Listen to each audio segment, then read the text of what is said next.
Hello,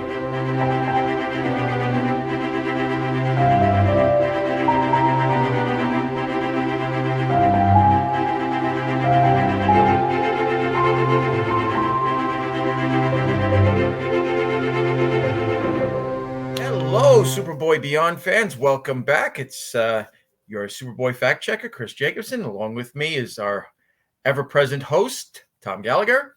Hey, Tom. Hey, Chris. How you doing? I'm doing okay. Today we're going to do another one of our commentaries. Since we did Neila last week, we're going to do the next part with Neila, which is Neila and the Beast today.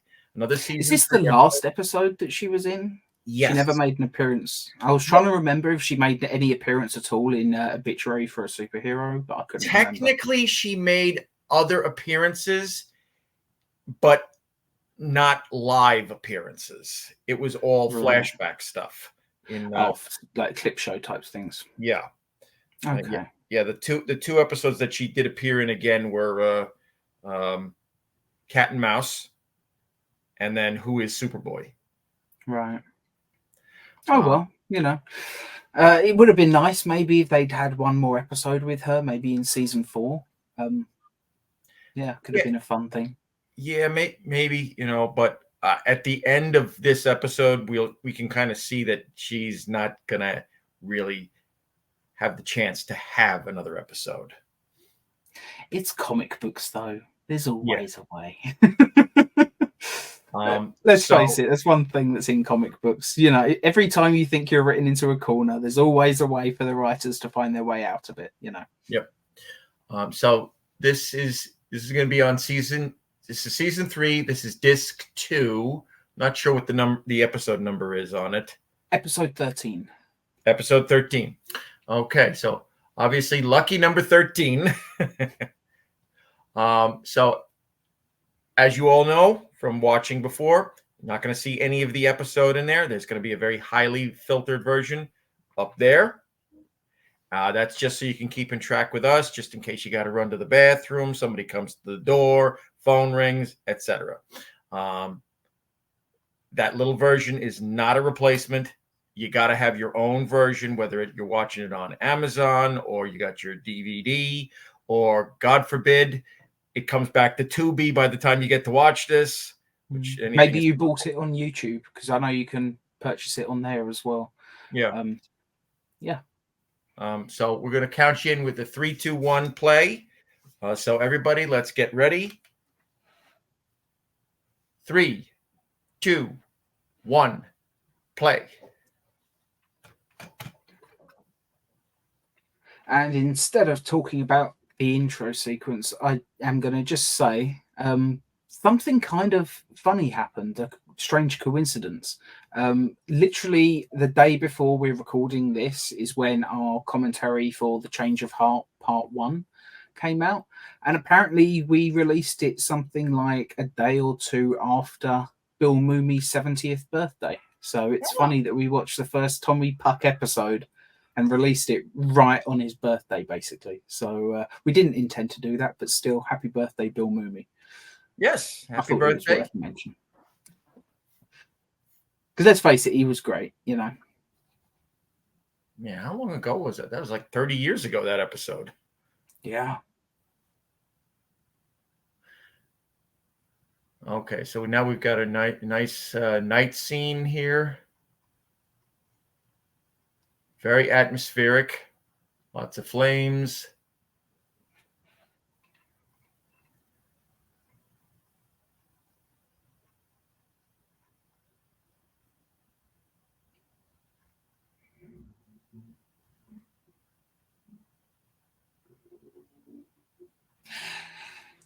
Did she do this in the first episode? I know it was only last week that we watched it, but didn't she leave a Superman symbol on tarmac or something on the road? Nope. Maybe my memories are getting combined, because this is one of the iconic shots from this episode. So maybe I'm just associating it.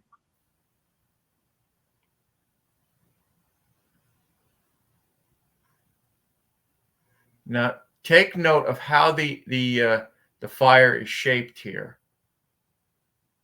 and then look at what the dried out version is the next Yeah, day. it's going to be slightly wrong, isn't it? I seem to remember the shape of it is very slightly different. I tell you what, and I know this might sound a bit stupid to some people that aren't like Superboy mega fans, but I mean, of all the simple things that I would love to have from the show, just a piece of the burnt up sand that's turned to glass. I would just love to have a little piece of that just on my shelf. I bet they threw it just in a dumpster or something. Yeah, that's definitely not the same shape, is it? But Yeah. Looks cool though. Maybe she went back a few minutes later and added some gasoline just so she could fill it out. And it looks like he's got the season 4 suit on again. It's the royal blue version. I guess they did just keep switching back and forth during season 3. I wish they just stuck with the royal blue version because it really does look so much better.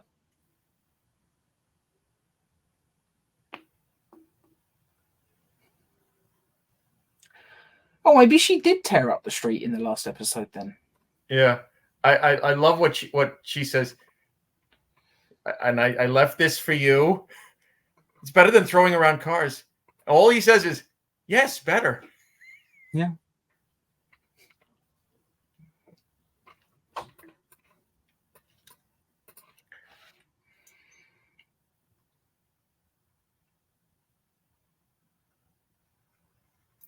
Not a terrible Bigfoot costume, I must say. Although the face is a little off on it.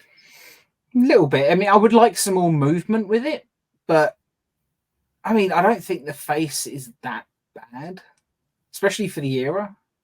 Yeah. And there is kind of the way this alien is. It reminds me a lot of the alien from season 1. Just think about it passes. They both have something in common. They're possessing bodies. Would have been cool if maybe we saw, the pink sparkles like come out of his ear or something and float into someone else. Like that might have been a nice little connection, but yeah. Oh well.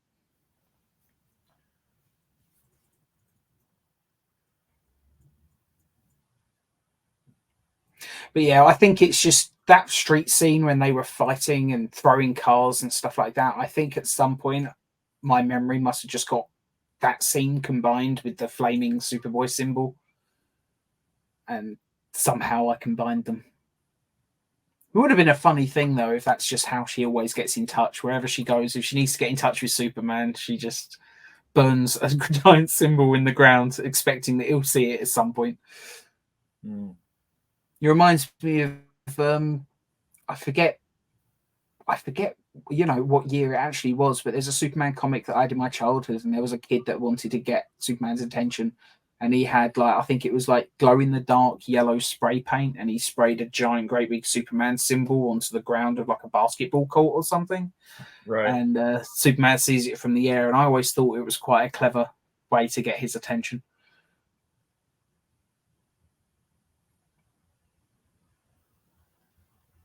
Wonder whatever happened to Christina Moore.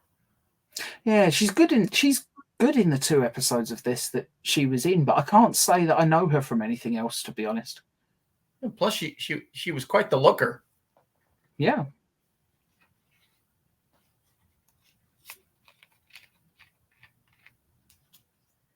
I mean, let's face it, she's given 2 very difficult outfits to pull off. She's either this outfit here, which is, they've obviously dressed her to be very plain, but then she's got the Neila outfit, which is really big and over the top. And obviously they did it to make them as opposite as possible to make the difference clear.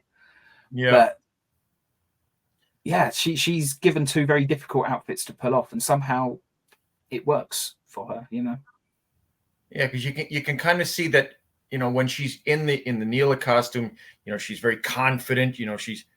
She's got a strong step, and a stance when she's in it.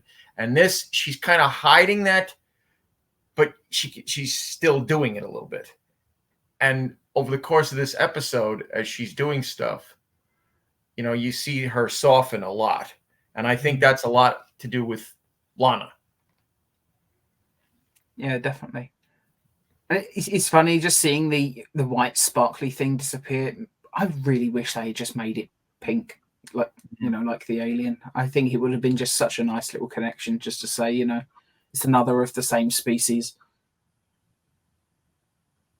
But I guess that would require acknowledgement of the first season, which they did less and less as the show went on. Let's face it.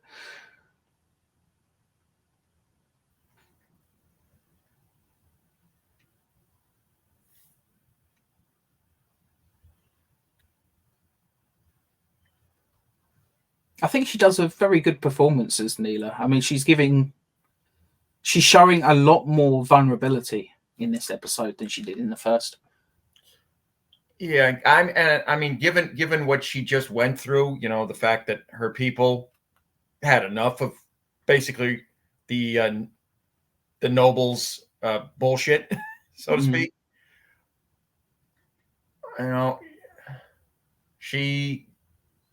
She kind of realizes that her people were schmucks.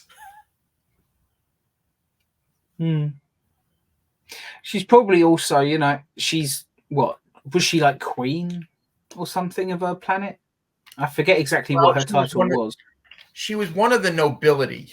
But maybe she's starting to realize that potentially the way the monarchy was working on her world wasn't working, and she's starting to regret the way she acted.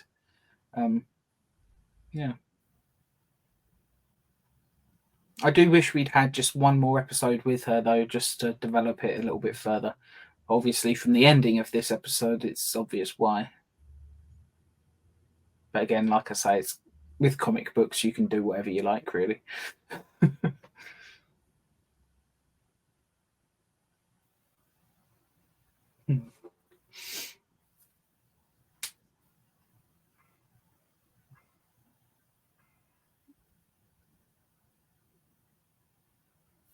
She's still being a bit of a bitch, though. But he's also kind of a jackass, Well, he asks to buy her a drink. She says no. Take the hint, bro. Just walk away. Don't start making comments. You're not making this easy. Why should it be easy? She's right. He wants a woman who's easy, but clearly he's gone for the wrong woman.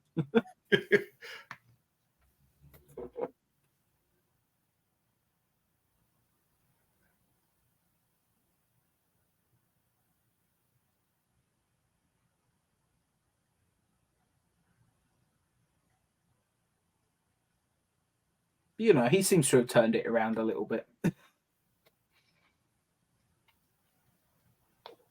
Yeah, but we're going to find out some things about him that are going to be very surprising. It's been a long time since I've seen this one. I only have very vague recollections of most of this. Like I said, most of my memories of these two episodes at some point got merged in my brain, and I'm now separating them again. Yeah. These two episodes are probably, there was this company many years ago that used to do bootleg copies of the episodes, and the two-parters they would put together as movies. I think I think these two would have been one of the ones that he did that on. Yeah, I've only seen because I've seen like the DVD cover, because there was people made custom artwork and stuff for him occasionally. But I did see that he'd released the Roads Not Taken episodes as a single DVD. I can't remember though if it was just Roads Not Taken or if Road to Hell was included, but I imagine Road to Hell would have been included, because it would seem a bit funny to only include half the story. Yep.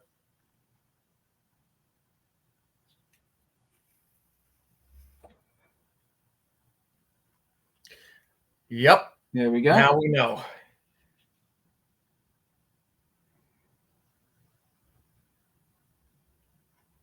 Kind of a waste of a nice chair, though.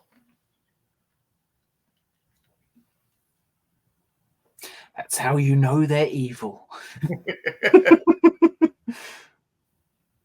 Disregard for property damage. I don't know. I don't know if these guys are so much evil as, they want to make certain that all the nobles are gone. They want their planet to remain free. And an appearance by our great Dr. Stern. Yeah, I really do like Dr. Stern. It's a shame that her appearance came at the expense of losing the previous Doctor Professor, Peterson. Yeah. It would have been nice maybe to have them work together in a single story, perhaps,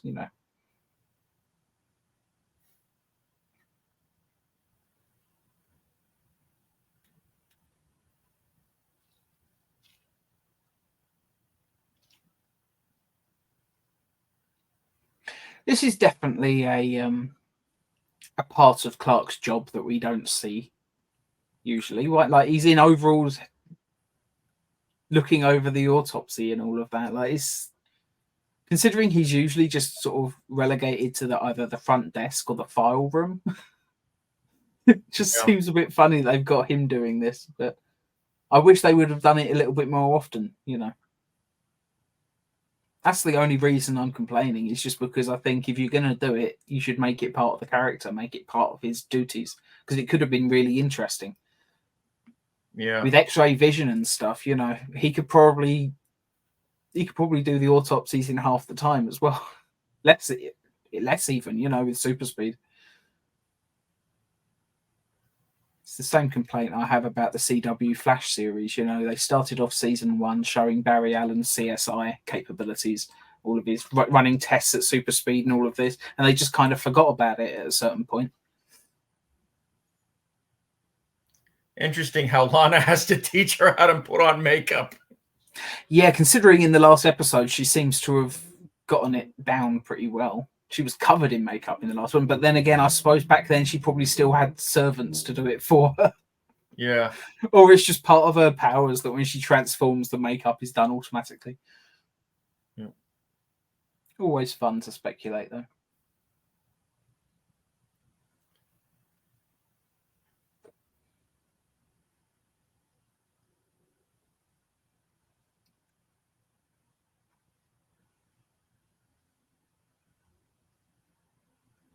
Well, that guy had the most 90s hairstyle I've ever seen.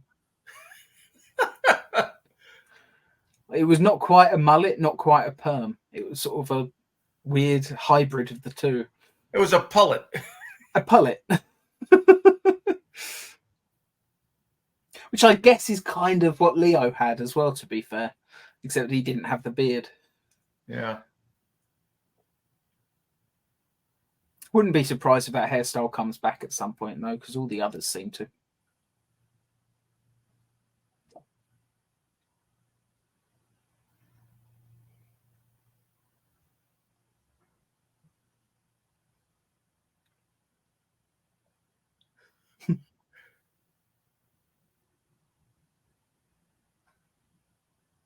I will say as well, though, as the Beast crashed through the door just a moment ago, that was a pretty decent effect because, let's face it, with Superboy, sometimes that effect could be a bit hit or miss depending on how easily the door breaks away. But that one, the door seemed to crack at the exact spots that he was hitting into the door itself. Like, it broke away really quite well. I was impressed by that. And here's that famous alleyway that they use all the time. Same one seen in Roads Not Taken, famously. Yes. And I believe they also used it in the werewolf episode. Yes, you're right. I think Jackson and Hyde used the same street, but I don't know if they used the alleyway in that one as well. It's just the universal backlot, isn't it? Yeah. Yeah, the face doesn't look bad, but it just needs more movement, so when he speaks, the mouth moves. And you can kind of see the real mouth behind it. Yeah. And it's annoying because, let's face it, the Planet of the Apes films had done basically that exact thing. How many years prior? Like, when was the first Planet of the Apes? Was it 68 or something? Yeah, 68. Yeah. And it looks good in that. Yeah, I mean, it doesn't look great by modern standards, but it looks better than that. And let's face it, I think even around this time, maybe it was the 80s, they did the Planet of the Apes TV series, which did it on television, proving it can be done on a budget. In the 1970s, they did the TV series. Oh, so even earlier, they've proven it can be done on a budget. Oh, well, never mind. Maybe they blew all the creature effects budget when they did the special effects episode, because let's face it, the creatures in that episode are just maybe some of the best Superboy ever had. Yeah. Which is why I wish it was a two-parter, just so we could get more footage of them, Especially that big, like, hamster-looking guy. That was... didn't quite... It was like a hamster-looking werewolf sort of hybrid thing. It was really interesting. Uh-oh.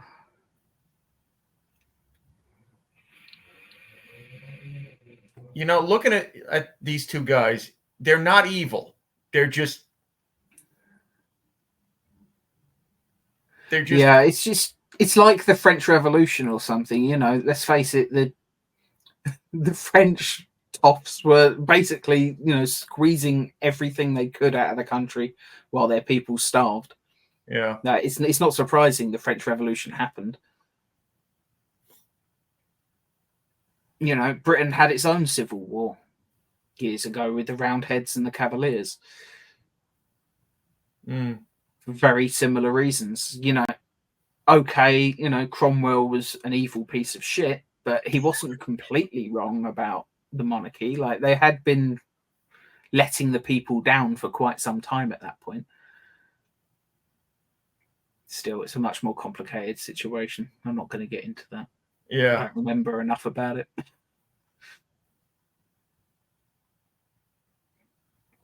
yeah, I get what you mean, though. It's, they may be overthrowing their monarchy, but I mean, to them, they're freedom fighters, Yeah,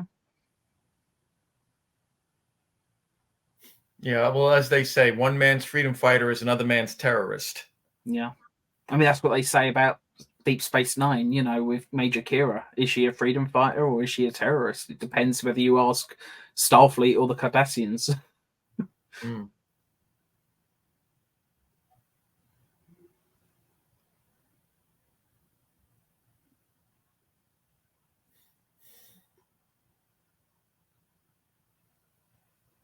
And now we get to find out the truth behind the alien.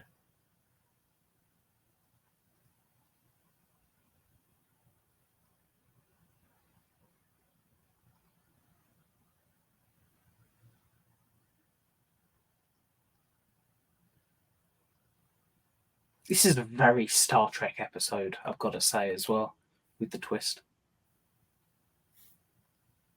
This is my favourite part of this episode, was just the twist. The fact that I love her and all of that. Yeah, it's very Trek.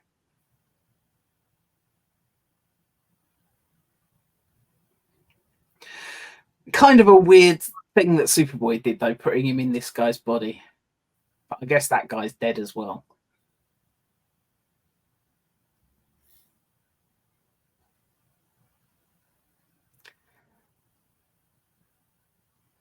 Which makes me wonder, what would Superboy have thought of the Goa'uld? Or the Tok'ra asking for human hosts? Because Superboy did it pretty quickly there. Okay, the guy was dead.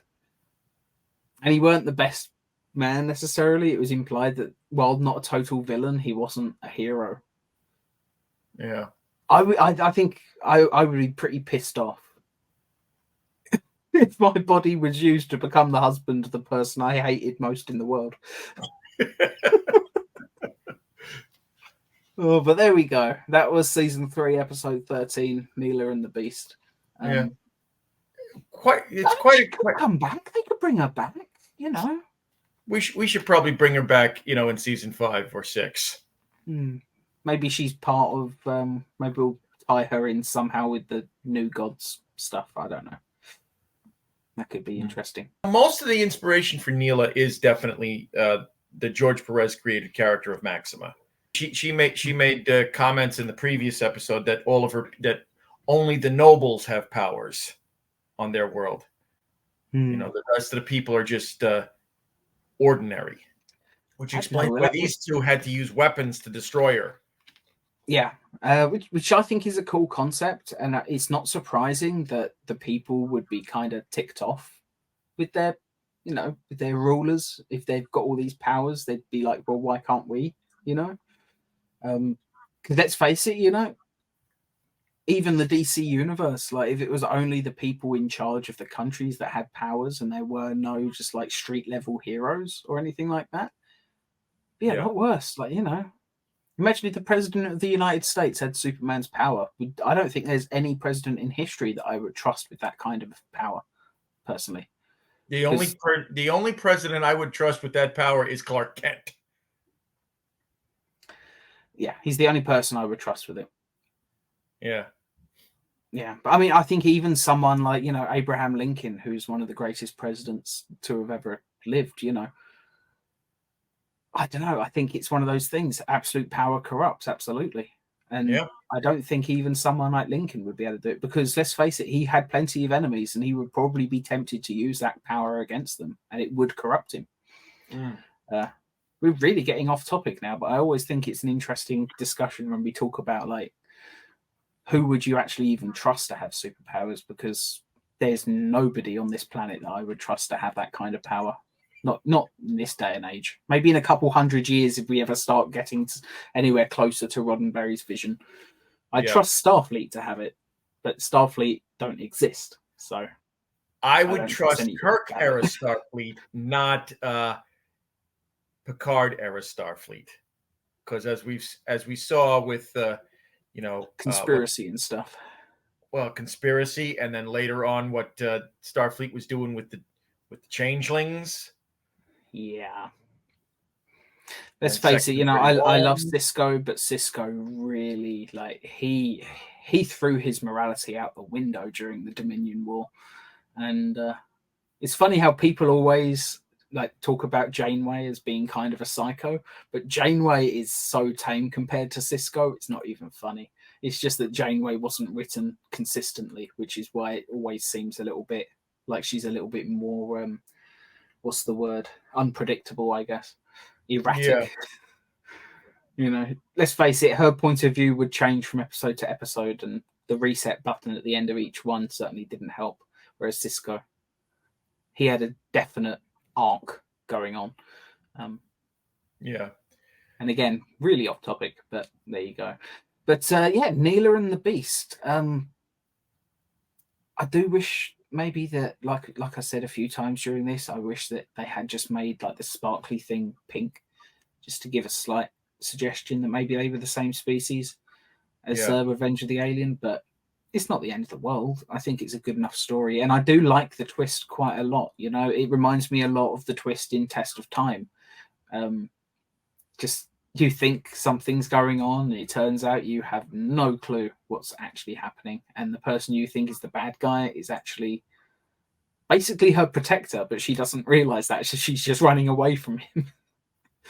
I kind of like that. I think that's a fun twist, and it's almost similar to the sort of the Terminator 1 thing, where Sarah Connor at first doesn't know if Arnold or Kyle Reese, is the good guy or the bad guy. Like, she's running away from Kyle for quite a while in that movie before Arnold shows up. I think it's a fun little way to go. This is a great little episode. There's less superhero antics, we'll call it. It's more character driven, which is a nice little simple story. It also is a humanization of Neila as a character. We started to see some of that at the end of the first part. With her realizing that when she said maybe they can teach us something. And then we had the start of it at the end of the first part, and this is just they bring it to the conclusion, and it's almost a shame that maybe they weren't. It's a shame that they're a little bit too separated in the season. It might have been nice if there's only like 1 or 2 episodes between them, just to make it seem like I want to know. I want to know what happened in the time between episodes. Like, for her, obviously, a lot must have gone down her planet for like all these changes to have happened. But I don't know. That might have been an interesting story, although a very expensive one. It's funny, really, that this is the episode out of the two that I prefer, considering that part one is definitely the one that they spent the most money on. With that giant fight scene in the street where all, like they're flipping cars and stuff like that, clearly they spent money on that, and it looked good as well. Like for Superboy's action budget, that was a really well executed sequence. Yes. Whereas this is just a character study, and it's all about just interpersonal drama to a certain extent, and I think it works a lot better for it. I don't think you needed the spectacle in this one. Although we still had a few fight scenes. We still had like the Beast crashing through the door, like I say. We still had the burning S on the beach. But I mean, the burning S on the beach probably didn't cost them very much. Just probably a can of gasoline and some matches. Yeah. Yeah. And let's face it, when they had the shot from above and you could see the symbol in the sand, that was probably a digital effect because it looked too perfect. So I would not be surprised if that was entirely. Maybe there was just the outline or something, or bits and pieces were there, but then they've altered it digitally in the. I don't know. That period of time, digital effects were not as. I mean, it was a very simple effect because it was a static shot from above. All you literally would have had to do is just have this sort of. They could have even done it with like a matte painting, just a painting on a piece of glass and just put it in front of the camera lens. As long as you don't have characters walking over it. Yeah, I tend to think that this was completely, a practical effect. I just think it's when the symbol changes shape. I'm pretty sure that's when it's digital. I'll have to have another look, but it looks vaguely like a digital effect. If anybody out there works on this episode and you know for sure whether it was, please let us know. Yeah, we have differing theories on how they pulled that off at the moment, but it would be interesting to know how they did it. I would have just gone with it a digital effect because it would have been so much easier to pull off. And I mean, the black S in the sand was obviously spray painted on the sand. Some of it. Some of it did look like there was actual glass there, so I wouldn't be surprised if part of it was actually just what was there left over from the actual fire when they were burning it. And maybe they just augmented it with some extra spray paint and maybe a little bit of digital trickery or something as well. Who knows? But yeah, it may have been a combination of multiple different techniques to pull that off. And the only thing that makes it look slightly funny is just the fact that you can tell it's not the same shape S as it was in the shot before when we actually saw it burning. But yeah. Not a huge deal, it works, maybe the fire just spread a little bit more. Yeah. I love this episode just for the fact that, you have Lana being, the voice of reason for her, saying, I mean, that there's that great scene where where they're talking about, how, maybe he doesn't have to be a plumber for the rest of his life, a laborer. And she says, well, we had a revolution so that people could do that. And just Neila's response was, so did we. And it kind of pushes it home that she's still dealing with the fact that her people sucked. Yeah. And obviously, let's face it, I'm sure that her government was not perfect either. Let's face it, every time there is a revolution, it doesn't mean that stuff just gets fixed overnight. It takes a while, and sometimes things get worse before they get better. It's just, let's face it, you can see that throughout all of human history pretty much. Anytime there's improvements, things always get worse for a little while. Just look at the Industrial Revolution, like all the great things that came out of that. But let's face it, I would not want to live for the first 100 years of the Industrial Revolution. No way. I'd probably be the sort of guy that would be roped into climbing inside the machines to fix them, and someone would forget I'm in there and switch it on. It happened all the time back then. Yeah. Or a child chimney sweep back in the day that coughing up just black phlegm constantly because it's all in your lungs. It's just I couldn't have lived in that sort of era, just generally. But Yeah. chimney sweeps are even nothing to do with the Industrial Revolution. It's just a really shitty time to be alive. I think the only thing that I would say that I would have liked about the Victorian era is the fact that back in the Victorian era, white Christmases were much more common. Yeah. You know?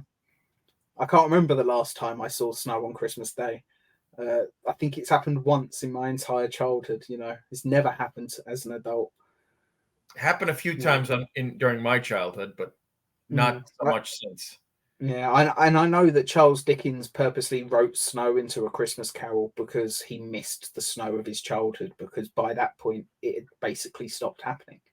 But he remembered every childhood Christmas that he had being covered in snow. And yeah, I don't know what reminded me of that. I guess it's just Christmas is only happened about a month ago. I still got Christmas on the brain, I guess. Yeah. But yeah. So I would, going by the season 4 scale, the season 3 scale, sorry. I would say this is about an 8.25. Yeah, I wouldn't go much higher than an 8.25. I was going to go an 8. I can't remember what did we score Neila Part 1? It was a couple of weeks ago we recorded it, so I've completely forgotten. I think it was only a 7 point something. Maybe it was like 7.75 or something. Yeah, something like that. Yeah, I think 8.25 is about fair. Yeah. I mean, it gets better vote, vote as opposed to the previous one, because there's more character drama here. There's more understanding of the two of the basically the two main characters, which is the alien and Neila. I mean, Neila especially got just so much more development, and as you said, you pointed out it started to happen by the end of her first episode. So the fact that they immediately picked up where they left off with this one, I think, really works in its favor. They waste almost no time. I mean, you could maybe argue that the burning Superboy symbol didn't add that much apart from getting Superboy's attention. Right. Which they could have done another way in half the time. But I mean, let's face it, this isn't an episode with a whole lot of spectacle, unlike the first part. So I think that was a really bold way of opening it. It's not an expensive effect, as we say. Like, it probably was just the cost of a can of gasoline and then just obviously paying the people to film it. Not a particularly expensive thing. Yeah. And it just works. It's a really bold visual that doesn't require explosions and all of that. It's just a bit of fire. And I wish I had just a little bit of that molten sand turned into glass. It would be a nice little souvenir. Yeah. But never mind. One thing I will say about this, and yes, I did say earlier that it kind of leaves it for her to get that happy ending and why she didn't come back. But there's something we're overlooking and how she could come back. What was the whole crux of the story? It's the fact that these two, we'll call them secret agents. I'll just call them revolutionaries. I've always liked that word. All right, these two revolutionaries come from her home planet to remove her because she's the last of the royals. Yeah. There's an entire planet of revolutionaries. They're going to send more to come and get her. Yeah, it would be. They're probably going to be on the run now for a long time, and that could have been a really interesting place to do the story. I mean, another way you could take a third story. Turns out these royals haven't been executed; they've been locked away somewhere or something, and maybe there's a mission to free them from a dungeon of some kind. Now, that could have been a fun little mission, fun little way to start the next story off. And hell, let's face it, the next story, if they picked it up in season 4, I think it could have been interesting if maybe the whole initial incident for the story is the fact that maybe Neila is now pregnant and they want to stop a new superpowered person from that planet from being born because they want them to die off. So now the baby is in danger. So it could be like a whole Sarah Connor protecting John type scenario where they've got like a team of Terminators after them and they're just on the run for the entire story. That could have been fun. Would probably have been quite expensive, but I don't know. If she was hiding out on Earth, they could have made it like a road trip movie or something, Definitely a season 5 or 6 era story. Yeah, because let's face it, within our fan fiction, Superboy's just given the highest budget television's ever known. Because it's fan fiction, and why should we care? If we want to do an episode that's set entirely on Bizarro World, we will. Yeah, I mean, it's not like we're paying to have it shot. Yeah, and look at who we're choosing for some of our cast members. Yeah, we've got some big actors that would not have done this in a million years, even if I think some of them would have been fantastic for it. And rest in peace, Carl Weathers. We're still going to be using you in our season 5 as our Jon Stewart Green Lantern, just because, I still think you would have been perfect for it back then. 1993, Carl Weathers would have been just phenomenal in that role, I think. Yeah. So yeah, we opened the episode with a happy birthday message to Bill Mumy, and we've ended it with saying rest in peace, Carl Weathers. He will be missed. He's been one of my favorite actors for a long time, ever since I first saw the Rocky films and Predator and Arrested Development. He's just fantastic in that, playing himself. And Action Jackson. I never saw Action Jackson. I did think it was fun though that they retconned the character of Combat Carl in the Toy Story movies. In Toy Story either 3 or 4, Combat Carl's finally revealed, and it's a Carl Weathers action figure, and it's voiced by Carl Weathers. So, I think that's great, and that's definitely an Action Jackson reference. And Action Jackson does get referenced in Arrested Development as well. Great show, Arrested Development, or at least the first 3 seasons are. Although 4 and 5 aren't quite as bad as people say, in my opinion. But they're just not quite as good. They're just not as good. They were disappointing. I think people had their expectations raised too high. To be honest, I wish that they hadn't bothered bringing that back, and I wish that Fox just hadn't cancelled Running Wild, which was Mitch Hurwitz's follow-up sitcom, which also had a lot of the same actors in it. And Peter Serafinowicz, who was the voice of Darth Maul, is in it, and he's absolutely friggin' hilarious.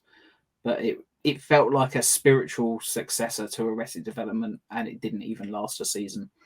So, what did on Fox? I mean, the only shows that Fox doesn't seem to cancel are the shows that aren't very good anymore, Let's face it, Terminator the Sarah Connor Chronicles is the best Terminator outside of the first 2 movies. By far. It's not even close. And they still cancelled that after 2 seasons because Terminator Salvation was coming out and they didn't want to split the brand between 2 different timelines, which is ridiculous considering what they've done in the years since.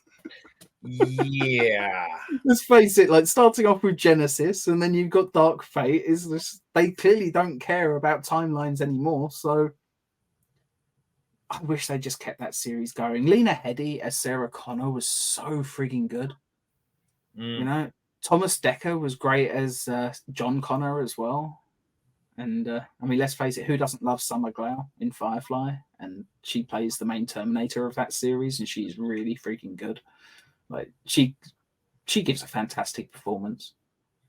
Okay, she's not Arnold or God, what's the name of the actor that played Robert Patrick? Robert Patrick, yeah. Okay, she's not either of them, but she's definitely better than any of the other Terminators that have come out in films since. So, yeah. I don't know. Kristanna Loken was not that bad.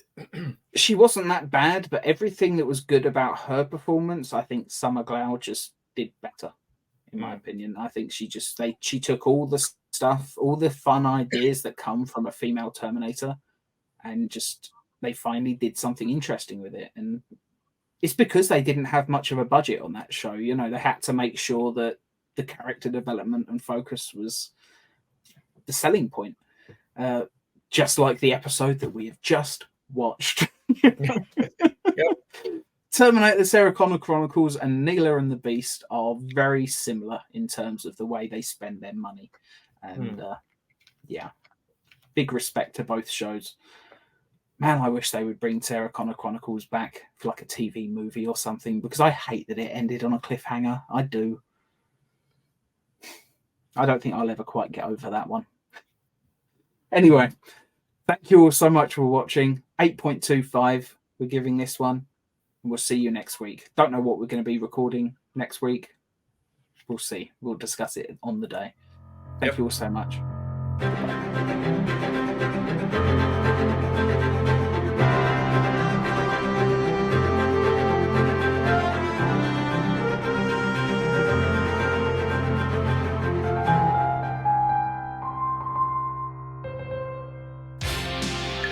Viacom.